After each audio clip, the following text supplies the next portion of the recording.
Hi and welcome to this video log with me, Wayne, from swimmingcyclingrunning.com. One of the problems that YouTubers have, or YouTube who wants to show analysis of good swimmers has, is that we don't necessarily own the rights to the video that we're trying to show. And we have to own the rights if we're not going to get a bad mark against YouTube. So I couldn't show you video of the recent World Championships where there was a fantastic 1500 metre race, and I urge you to look at the footage if you possibly can. However, I was at the recent English Nationals with the swimmer, and so I could get video. And what I'm going to do is, over the next few weeks, is actually use that video to show you some excellent style and stroke and try and analyse it so you might be able to use it yourself. We're going to start off with a comparison of sprinters in the 50 metres to the 1500 metres long distance swimmers and see how they compare and if that might be useful to you. So we're going to go to the computer, have a look at those, then we'll come back and we'll have another chat. So let's initially take a look at both races just to see if there's any fundamental difference in their strokes. This is the 1500 metres, they've just gone off. And we can see we've got really nice long smooth strokes from virtually all the swimmers. They're a similar style. And this is the 50 metres just about to. And we can see it's much more fast and furious, but their strokes do look different. They don't look now so smooth as the 15 or as smooth as the 1500 metre swimmers. Perhaps we should take a closer look at each. Now I stopped it here at about the 160, 170 metre mark because we have a nice line of swimmers going across the pool, just about to start their recovery phase of the stroke. Now if we notice with this swimmer here, just about to start the recovery, the arm's recovering, but the leading hand remains close to the surface until that arm passes the shoulder and then he catches the water. So that's very much near catch-up with that particular swimmer. Other swimmers are just about to start their recovery phase as well. And if we look at this swimmer here, again, the arm comes out the water and you can see he's moving to the catch, but it's a slow move to the catch, and it really happens as this arm passes the shoulder. This arm starts to make the catch at the front of the stroke. Yeah. If we look at the swimmer here, again, he's just about to start the recovery, and again, the arm stays close to the surface, and the catch, which you can see happening there, happens just after the recovery arm passes the shoulder. So we're keeping very much in that near catch-up position. And we'll just look at one other. We'll look at this swimmer here, and you can see the arm's recovering, and the lead arm is moving to the catch, but really makes the catch just after the arm passes the shoulder, and you can really clearly see that catch there. The action happens much faster in a 50 metre race, but let's just concentrate at the moment on these two swimmers here.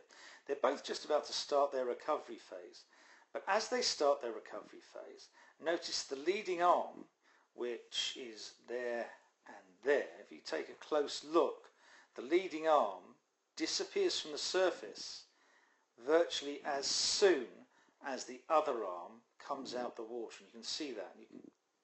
The arm just disappears from the surface. They're not waiting for the recovering arm to pass the shoulder. The stroke immediately starts as soon as the arm recovers out the water. They are stroking. And it's true as they go through from all the swimmers. They're also much more likely, if you look at this swimmer here, to have a straight arm recovery. You can see that's a straight arm recovery, absolutely solid.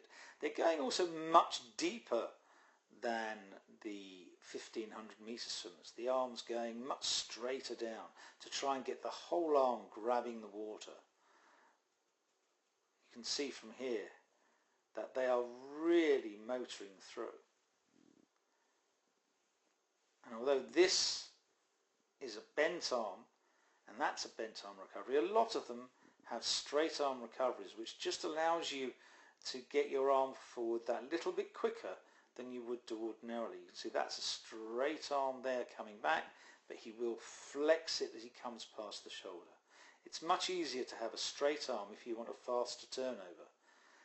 And that's what these swimmers are doing. And as you have that faster turnover, looking at this swimmer again, the lead arm disappears from the surface. You can see that there as the arm comes through, as opposed to waiting till when the arm passes the shoulder. So it does seem initially that the 1500 metre swimmer is a much smoother swimmer, a much longer swimmer. We would really consider him the traditional type of swimmer. And the 50 metre swimmer is the choppier, faster, windmilling stroke that you saw there. But, here's a big but. With open water swimming, sometimes you need that straight arm style. And sometimes, for some people, that straight arm style is just plain better. They need a higher revving style. And if you're going to rev high, if you need to move your arms faster, then a straighter arm with a slightly more windmilling stroke will be better for you than the traditional catch, catch, catch, long smooth stroke that you saw in those 1500 metre swimmers. There's a place for both of those styles in triathlon.